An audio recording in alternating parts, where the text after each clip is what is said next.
IIT ISM Dhanbad के यांत्रिक अभियांत्रिक विभाग की ओर से शुक्रवार को एक दिवसीय अंतर्राष्ट्रीय सम्मेलन इनको थर्म 2025 का आयोजन किया गया। यह सम्मेलन संस्था के शताब्दी समारोह के तहत गोल्डन जुबली लेक्चरर थिएटर में संपन्न हुआ।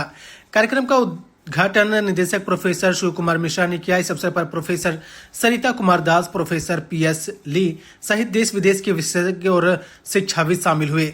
सम्मेलन में वक्ताओं ने तरल गतिकी, उष्मा स्थानांतरण, स्वच्छ ऊर्जा और थर्मल फ्लूइड प्रणालियों जैसे विषयों पर अपने शोध और अनुभव साझा किए।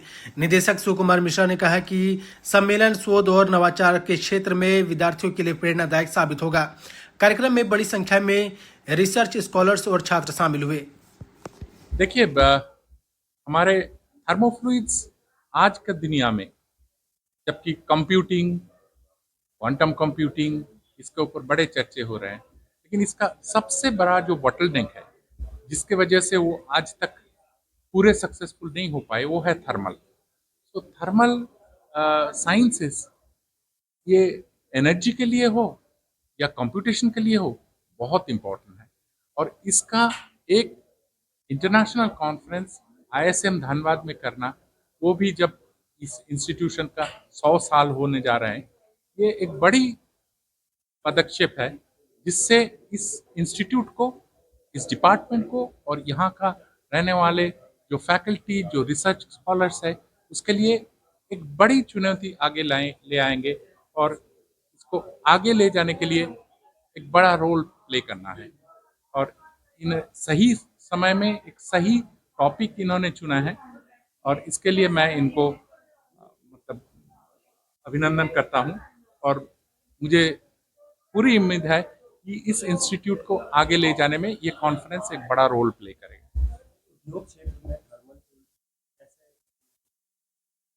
देखिए, थर्मल फ्लूइड तो मोटे मोटे पर सबसे बड़ा उसका इस्तेमाल होता है कि एनर्जी के लिए, एनर्जी प्रोड्यूस करने के लिए, एनर्जी का डिस्ट्रीब्यूशन करने के लिए, एनर्जी का यूज करने के लिए। लेकिन आज के दिन में एनर्जी का एक बड़ा उपयोग होता है कंप्यूटिंग में, और कंप्यूटर को सही ढंग में रखना, उसका टेम्परेचर मेंटेन करना, उसमें जो बड़े बड़े डेटा सेंटर बन रहे हैं, उसके हीट डिसिपेशन करना, उसका थर्मल मैनेजमेंट जिसको बोलते हैं, इसके लिए बहुत इम्पोर्टेंट है। और उसके लिए जो नए नए टेक्निक आ रहे हैं, नए कूलेंट, और एक एक तरफ में जैसे ये थर्मल मैनेजमेंट इम्पोर्टेंट है, दूसरे तरफ में जिससे हमको कूल करना है वो भी एनवायरमेंट फ्रेंडली होना चाहिए, वो भी ग्लोबल वार्मिंग नहीं करना चाहिए।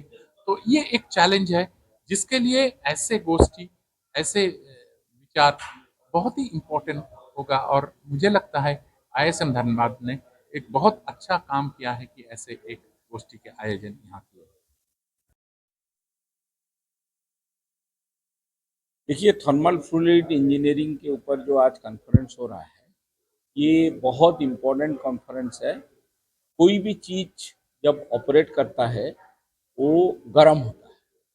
जब गर्म होता है उसका लाइफ कम भी हो जाता है, उसका ऑपरेशन में प्रॉब्लम होता है।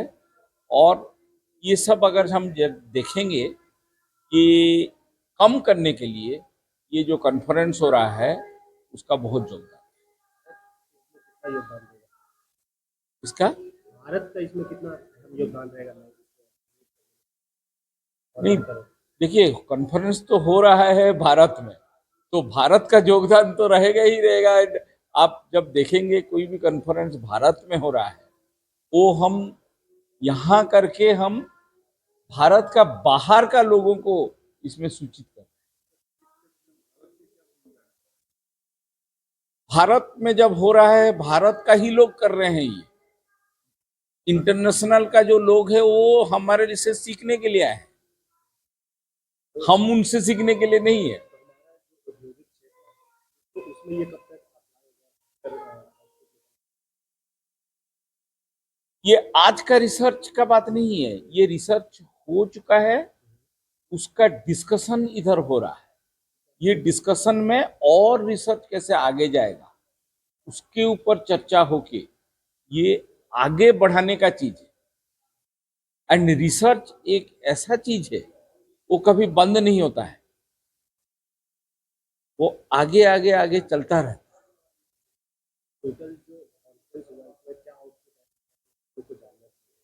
देखिए, अगर आप थर्मल चीज का बात करेंगे, जो थर्मल जैसे मैं पहले बोला, थर्मल चीज गर्म करता है कोई भी चीज। जब चीज गर्म हो जाता है, उसका परफॉर्मेंस आपका डिग्रेड कर जाता है।